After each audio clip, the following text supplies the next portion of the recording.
We figured out what the problem was with this bike. I put the original tank back on. Summer found a used carb on Kijiji to replace the TM40 that was on there previously. And I started it yesterday and the noise is gone. Let's try it, choke on.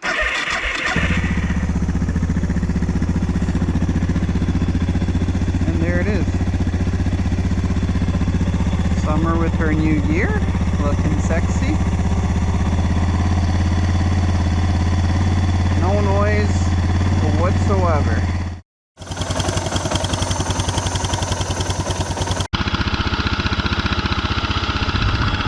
So the TM40 for some reason was creating I think it was a lean condition. I did rebuild the petcock on the stock tank because it had been sitting dry for a long time. It's running good. Let's go take it for a spin. Ready?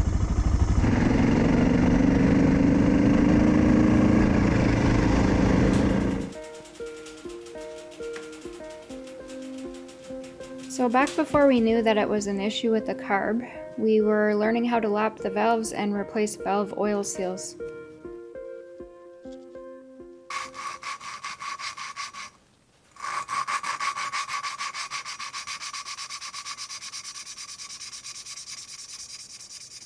You can clearly hear the difference.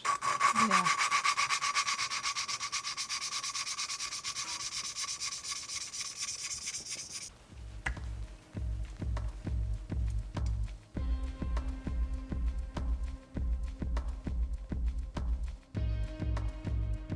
One of the most challenging things we found while putting everything back together was trying to fit the cotter halves to wedge them in between the retainer and the stem.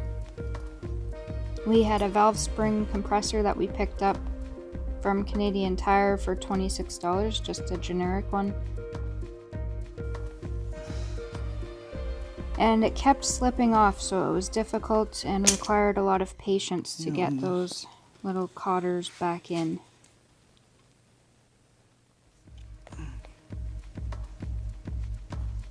One of the most valuable tools throughout this whole project, with taking it apart and putting it back together, was this little hook tool that we picked up for $10. It has a magnet on the end and it was very useful to pick up the cotters every time they slipped.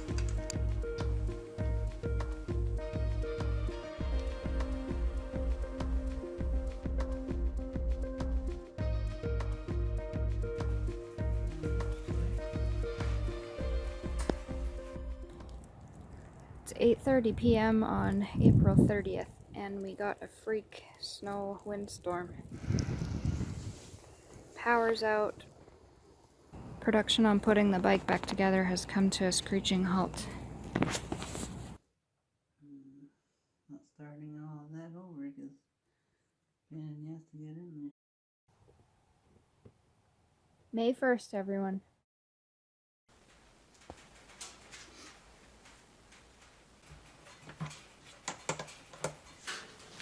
Sebastian, My heart is already beating very fast right now. what do you think's gonna happen when we start it? I'm hoping for the best? The best, yeah. A nice sounding bike. Let's hope so. The carb alone, I made so many changes that Let's see what happens. see, it's on now and it's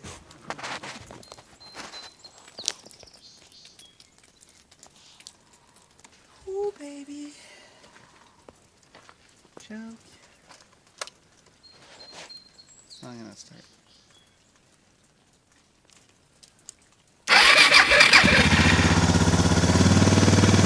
Gone.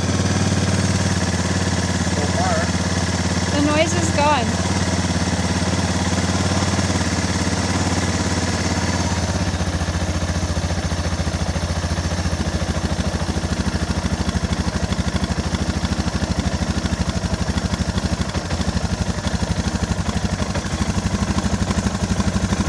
Maybe it's not even from the top end.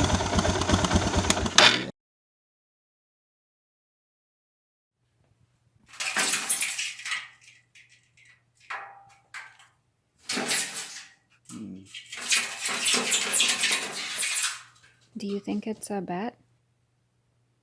We can try to put all our clothes on with gloves and put a bag on it.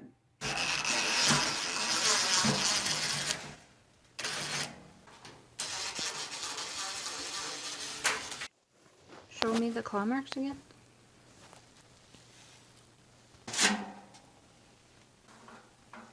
You think it actually got in there? Oh, it just popped out at the bottom. It's a bird.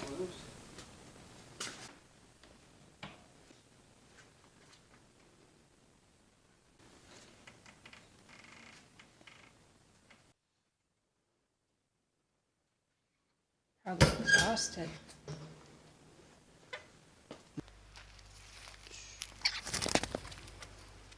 Put everything back together and the noise was still there, so I decided to buy a different DR in the meantime. I ended up scoring a pretty good deal on a 2020 DR650 with 4 years warranty left and a few added accessories like a commuter seat concept, a J&S engineering headlight. I think that was about side racks and a top rack. Anyways, I got that for a pretty good deal in the meantime, and transferred all the accessories from this one onto the new one so that I'd have something to ride since the nice weather's here now. Between not knowing what it was and how long the parts are taking to get to my front door, because the postal service right now is not too reliable. I mean, you'll get it eventually, you just don't know how long. With this whole pandemic thing, they're basically not giving you an ETA at all. Anyways, when I got my new bike, I ended up putting the TM40 on it.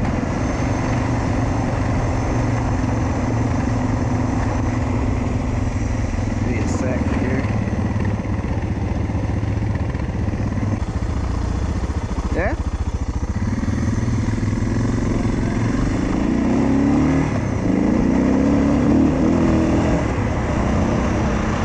I guess they're repairing this road. I'm not sure why. That was one of the nicest roads around. Ooh, no one around. Usually it's packed in here. Not packed, but all the campsites are taken usually.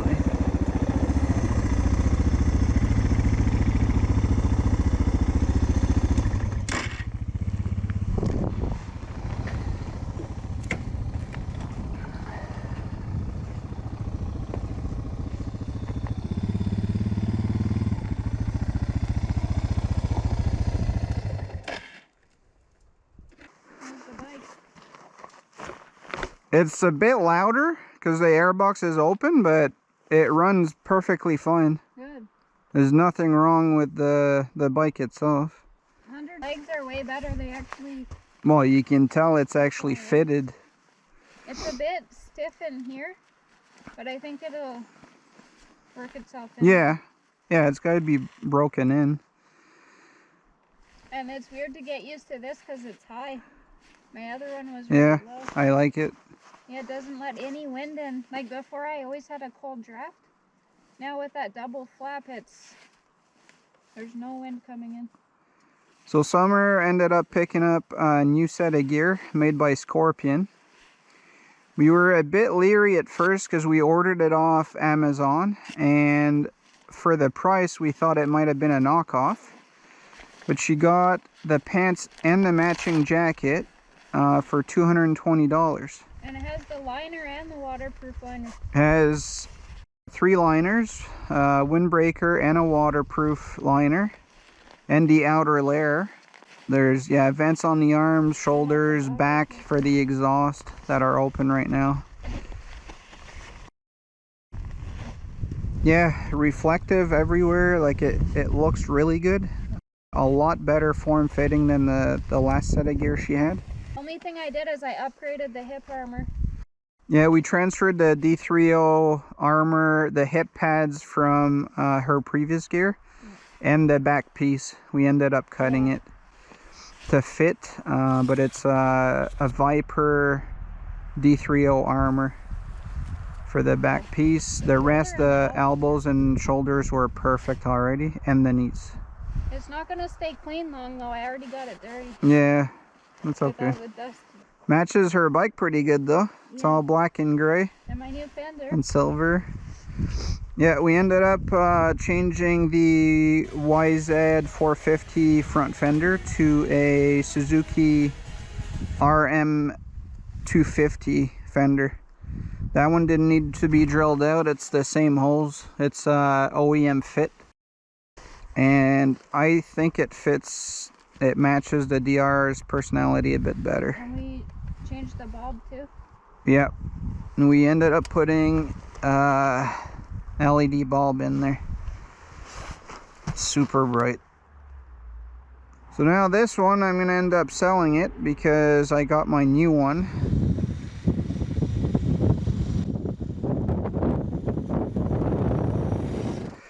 So yeah, I ended up trying to install the TM40 on my new bike, and then like when I was swapping all the parts, I ended up swapping the racks, the tank, the grips, the levers.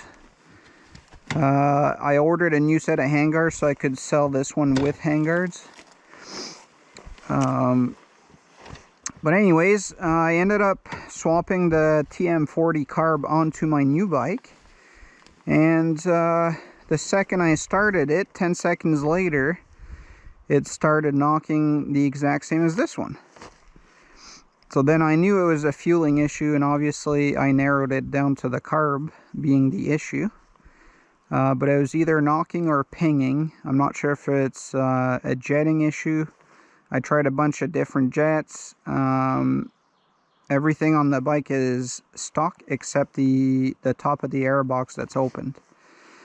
So I've read a bunch of forums, and Jeff from ProCycle basically mentioned what jetting it should be according to the mods I had on the bike. That's exactly what I was running. And the bike had no issue before, so I'm not sure what changed in the carb. Anyways, I ended up taking the TM40 off and putting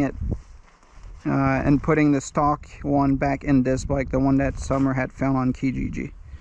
And now everything's fine. So I honestly don't have the time or energy or the care to see or find out what's wrong with the TM40. So just go back to stock. Yeah, I'm just gonna run the DR's stock.